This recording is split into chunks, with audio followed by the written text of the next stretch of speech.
তারাবিতে আমরা যে দোয়া পড়ি এবং মোনাজাতে যে দোয়া করি এটা সুন্নাহ সম্মত কিনা? ভাই কখনো কখনো করতেন এটা। তারাবির নামাজে 4 রাকাত পর পর সুবহানাজিল মুলকি ওয়াল মালাকুতি এই যে আমরা পড়ি এটা হাদিসে আছে কিনা? তারাবির নামাজের পর 4 রাকাতের পর কি দোয়া পড়তে হয়? কোন যে তারাবি নামাজে 4 রাকাত পরে দোয়া পড়া হয় সেটি না পড়লে কি নামাজ হবে? তারাবি নামাজের মধ্যে দোয়া পড়ার হুকুম কি? যে প্রত্যেক 4 রাকাত পরে পরে আমরা যে দোয়া পড়ি অর্থাৎ সুবহানাজিল মুলকি সালাতের 4 রাকাত পর পর বা শেষে যে দোয়া পড়া হয় এই নির্দিষ্ট কোনো দোয়া আছে কিনা বা পড়া যাবে কিনা? আমরা আমাদের দেশে তারাবির দোয়া আছে, 4 রাকাত পর পর দোয়া আছে। তারাবি নামাজে 4 রাকাত পর পর দোয়া পড়তে হবে কিনা এবং পড়লে কোন দোয়া? তারাবি 4 রাকাতের পর পর বিশেষ কোনো দোয়া আছে কিনা, নির্দিষ্ট কোনো দোয়া আছে কিনা জানা।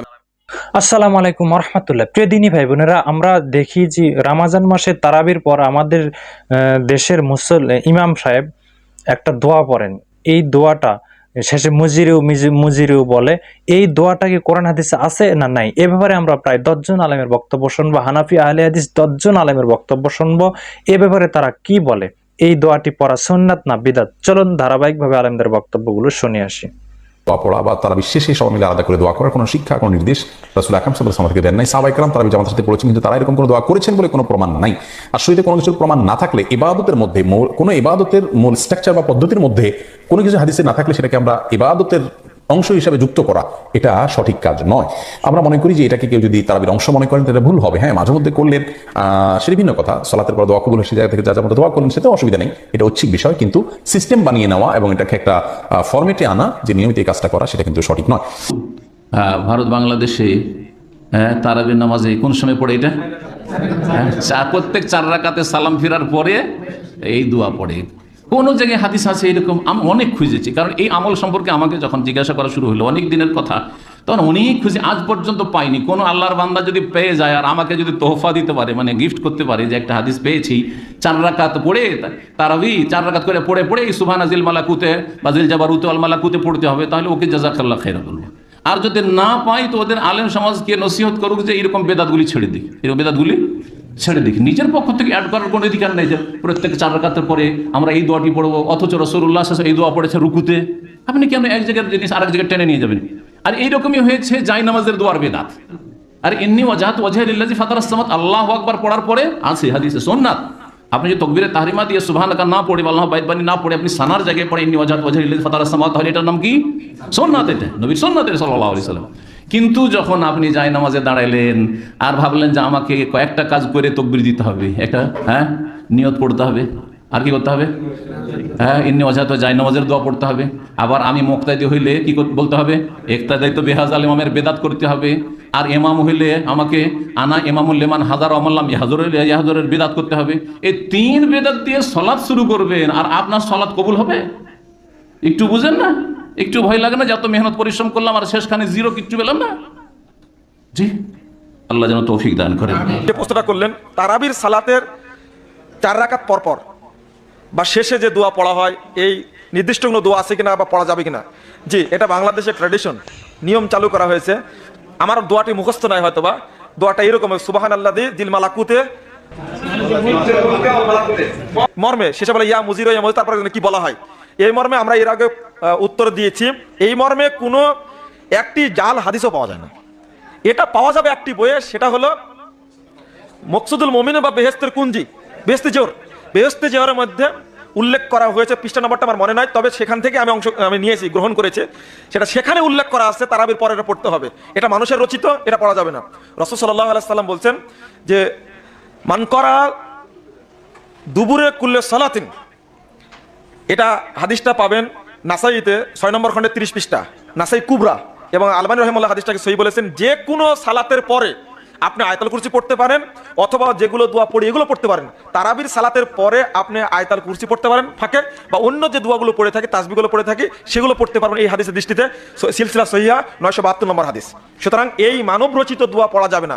মানব রচিত দোয়া আরও যত থাকবে কোনো দোয়াই পড়া যাবে না। বরং দোয়া পড়তে হবে যেটা হাদিস ভিত্তিক। রাসূলুল্লাহ সাল্লাল্লাহু আলাইহি ওয়াসাল্লাম যেটা দিয়েছেন, সহিহ মুসলিম প্রথম খণ্ড দ্বিতীয় খণ্ডের 72 পৃষ্ঠায় একটা হাদিস বর্ণিত হয়েছে, মানে আমিলা আমালান লাইসা আলাইহি আমরুনা ফাওয়ারাদ, কেউ যদি কোনো আমল করে সেই আমলটার নির্দেশ আমি মুহাম্মদ যদি না দেই ফাওয়ারাদ, ওটা প্রত্যাখ্যাত, ওটা বর্জনীয়, ওটা চলবে না। জি, পরে নামাজে 4 রাকাত পর পর সুবহানাজিল মুলকি ওয়াল মালাকুতি এই যে আমরা পড়ি, এটা হাদিসে আছে কিনা? না, এটা হাদিসে নাই। সুবহানাজিল মুলকি ওয়াল মালাকুতি, সুবহানাজিল ওয়াল জাবারুত, এই যে সুবহানাজিল মালিকিল হাজ্জিল্লাযী লা ইয়ামুত, এগুলো শব্দ ভালো, অর্থ ভালো, এগুলো তাসবিহ আপনি পড়তে পারেন, কোনো অসুবিধা নেই। তবে 4 রাকাত পরে পরে এই জাতীয় দোয়া পড়তে হবে এমন কোনো বিধান হাদিসে নেই।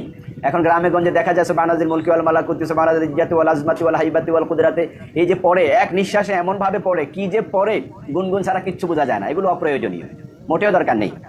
এবং এই দোয়া হাদিস দিয়ে সাব্যস্ত নয়, এটা সুন্নাহ দোয়া নয়। কি না, নির্ধারিত কোনো দোয়া নেই।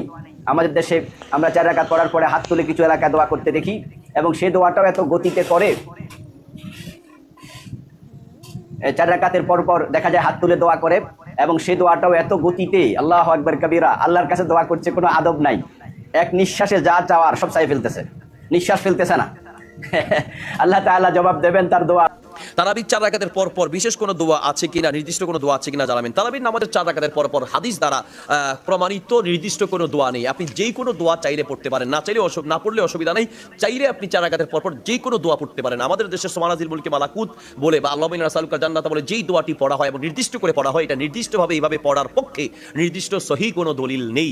আমাদের দেশের অনেক মানুষ সুবহানাজিল মুলকি মালাকুত দোয়া পারে না, তারপরেও দুইটা ঠোঁট নাড়ায়, বলে যে না পড়লে মানুষ কি মনে করবে। আপনি না পারলে আপনি এটা কেন পড়তে যাচ্ছেন? আপনি যেটা পারবেন আপনি সেটাই পড়বেন, যেটা আপনি জানেন সেটা পড়েন, না পারলে এটা বলার কোনো প্রয়োজন নাই। আর এটাই বলতে হবে এমন কোনো রেওয়ায়েত নেই। আর যে দোয়াটাই পড়বেন আপনি আস্তে আস্তে ধীরে ধীরে পড়বেন না। আমাদের দেশের মসজিদগুলোতে 4 রাকাতের পর পর সুবহানাজিল মুলকি মালাকুত বলে যেইভাবে দোয়া পড়া হয়, এই সমস্ত দোয়ার স্টাইলে মসজিদের বাইরে যদি কেউ থাকে তাহলে মানুষ মনে করবে যে মসজিদের ভিতরে ঝগড়া শুরু হয়েছে, ঝগড়ার মতো করে পড়ছেন। আপনি চিন্তা করে দেখেন, আপনি দোয়া করছেন, কার কাছে দোয়া করছেন? আহকামুল হাকিমিন রব্বুল আলামিন, সারা পৃথিবীর রব মালিক, আপনি আল্লাহর কাছে দোয়া করছেন। সেক্ষেত্রে আপনার কত মৃদু নরম ভাষায় দোয়া করা উচিত। দুনিয়ার সামান্য একজন মানুষের সাথে কথা বলতে গিয়ে, একজন এমপি মন্ত্রীর কাছে কিছু চাইতে গিয়ে আমরা কত সুন্দর নম্র ভাষায় চাই। আল্লাহর কাছে আপনি দোয়া করছেন, চাইছেন, সেক্ষেত্রে আপনার সবচেয়ে নম্র এবং ভদ্র ভাষা ধীরস্থির ভাবে চাওয়া উচিত। আমাদের দেশে সুবহানাজিল মুলকি মালাকুতের যেভাবে টানাটানি শুরু হয়, মোবাইলে চলে 3G, আমাদের দোয়াগুলোতে চলে 3, 4, 12G। এইভাবে যে আমরা পড়ছি, এই দোয়া তো কবুল হবেই না, বরং আল্লাহর নারাজ হওয়ার সম্ভাবনা আছে। এই ধরনের প্রথা থেকে বেঁচে থাকা উচিত। আল্লাহ তাআলা আমাদের সবাইকে বোঝার তৌফিক দান করুন। আজকে নূর মোহাম্মদ ভাই ফেনী থেকে জানতে চেয়েছেন, তারাবি নামাজে 4 রাকাত পর পর দোয়া পড়তে হবে কিনা এবং পড়লে কোন দোয়া? জি, তারাবি নামাজ সুন্নাতে মুআক্কাদা, এ কিফায়া। আল্লাহ রাব্বুল আলামিন রমজানের রোজাকে ফরজ করেছেন আমাদের উপরে, আর তারাবি নবীজি আমাদের উপরে সুন্নাত করেছেন। মান সামা রমাদানা ওয়া মান কামা রমাদানা ঈমানান ওয়া ইহতিসাবান গুফিরা লাহু মা তাকদ্দামা মিন যামবি। কোনো মানুষ যদি রোজা রাখা অবস্থায় তারাবির নামাজ আদায় করে রাতের দাঁড়িয়ে, তাহলে তার পেছনের যত অপরাধ আল্লাহ মাফ করে দেয়। কিন্তু শর্ত 2টা, ঈমান ওয়া ইহতিসাবান, ঈমান থাকা লাগবে, এবং 2 নম্বরে হিসাব থাকা লাগবে। ইহতিসাব শব্দের শাব্দিক অর্থ হচ্ছে হিসাব করে, গণনা করে, চিন্তা ভাবনা করে, সওয়াবের নিয়ত নিয়ে। তাহলে ঈমান আগে শর্ত, 2 নম্বরে হিসাব শর্ত। ঈমান যার ভেতরে থাকবে তার ভেতরে অন্য কোনো ভয় থাকবে না, আর অন্য কোনো ভয় থাকলে ঈমান থাকবে না। হিসাব করা দরকার আমাদের জীবনের, যে আমি 1 মাস রোজা রাখার পর আমার জীবনের হিসাব মিলাতে পারলাম কিনা। এই হিসাব নিয়ে জন্য মানুষ রোজা রাখা অবস্থায় তারাবির নামাজ আদায় করে, অথবা রোজা না রেখেও যদি তারাবির নামাজ আদায় করে, ওনার শারীরিক অবস্থা খারাপ থাকার কারণে, সফরে আছে, এই সমস্ত কারণে, তাহলে সে তারাবির নামাজ আদায় করলে 2 রাকাত করে নামাজ আদায় করবে।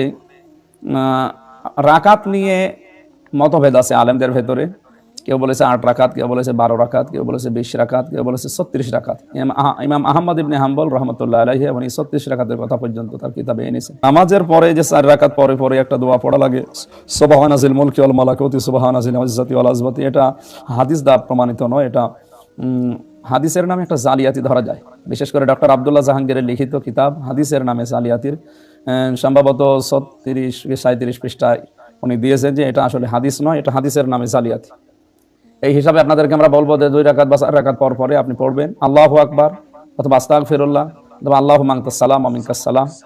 একবারে 20 রাকাত পরে আপনি যদি মোনাজাত করতে মনেই বলে, তাহলে রব্বানা আতিনা ফিদ দুনিয়া হাসানা, এই মোনাজাতটা করতে পারেন। কারণ আমি দুনিয়ায় শান্তি চাই, আখিরাতে মুক্তি চাই, জাহান্নাম থেকে বাঁচতে চাই, এর চাইতে আর ভালো কথা হতে পারে না। সূরা বাকারার 201 নম্বর আয়াত, এটা পড়বে।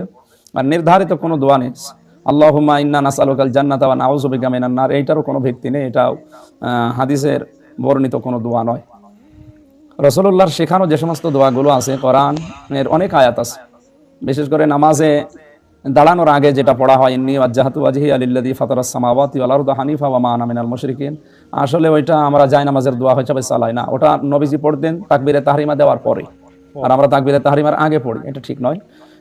তারাবির নামাজের পরে পড়া দোয়া 2 রাকাত বা 4 রাকাতের পরে কোনো দোয়া নির্ধারিত নেই, আপনার পড়া দরকার নেই। ওই সময়টা দোয়ার জন্য না রেখে আপনি নামাজের সেজদায় কাটাবেন, তাহলে সাজদার জন্য, রুকুর জন্য আরো সময় বৃদ্ধি করে দেবেন, আপনার নামাজটা আর মানসম্মত হবে। তারাবি, আমরা আমাদের দেশে তারাবির দোয়া আছে, 4 রাকাত পরপর দোয়া আছে। এই দোয়াটা কোনো সুন্নত দোয়া না। তারাবি এখানে আমরা ফাঁকি দিই। তারাবি মানে বিশ্রাম। কেন বিশ্রাম? রাসূলুল্লাহ সাল্লাল্লাহু আলাইহি ওয়াসাল্লাম থেকে বিশ্রামের কোনো কথা হাদিস নেই। সাহাবীদের যুগে যখন জামাতে তারাবি হতো, বেশি সময় না, ইশার পর থেকে সেহরি পর্যন্ত হতো। কয় ঘন্টা? 6 ঘন্টা মাত্র। কখনো কখনো হয়তো 3-4 ঘন্টাও হতো, 12টা 1টায় শেষ হয়ে যেত, এরকম পাওয়া যায়। তো মনে করেন যদি 4 ঘন্টা ধরে 8 রাকাত বা 20 রাকাত নামাজ পড়া হয়, তাহলে আপনার 4 রাকাত পড়তেই আপনার 1 ঘন্টার বেশি চলে যাবে। এই 1 ঘন্টার সময় দাঁড়িয়ে থাকলে স্বভাবতই পা এমনভাবে ব্যথা হয়ে যেত, ফুলে যেত, যে খানিকক্ষণ পা মেলে না বসে থাকলে দাঁড়ানো যেত না। এই জন্য প্রতি 4 রাকাত পরে 1-1.5 ঘন্টা পরে তারা একটু হাত পা সাটান করে মেলে দিয়ে কিছুক্ষণ কাজ করতে হয়ে বসতেন।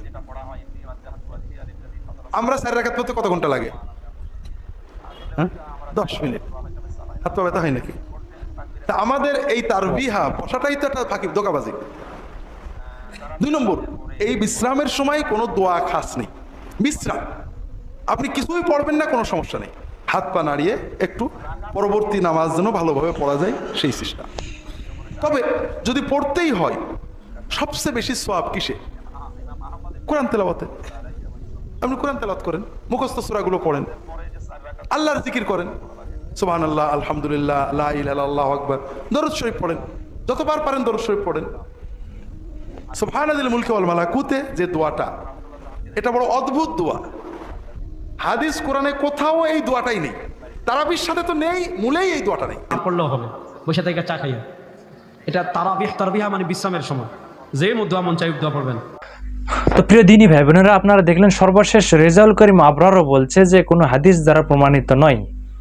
সুবহানাল্লাজি মুলকে শেষে মুজিরু যে বলা হয়, যে এই দোয়াটা হাদিস দ্বারা প্রমাণিত নয়, এটা মানুষ বানানো।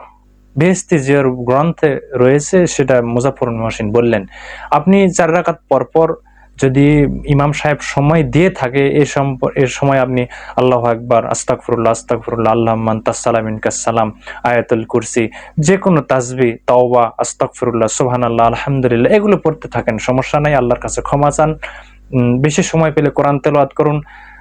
কিন্তু এই দোয়াটা যেহেতু হাদিস দ্বারা প্রমাণিত নয়, এটা অবশ্যই ছেড়ে দিতে হবে। আশা করি আপনারা বিষয়টা বুঝতে পেরেছেন। দেখা হয় পরবর্তী কোনো ভিডিওতে। আল্লাহ আপনাদেরকে ভালো রাখুক। আসসালামু আলাইকুম ওয়া রাহমাতুল্লাহ।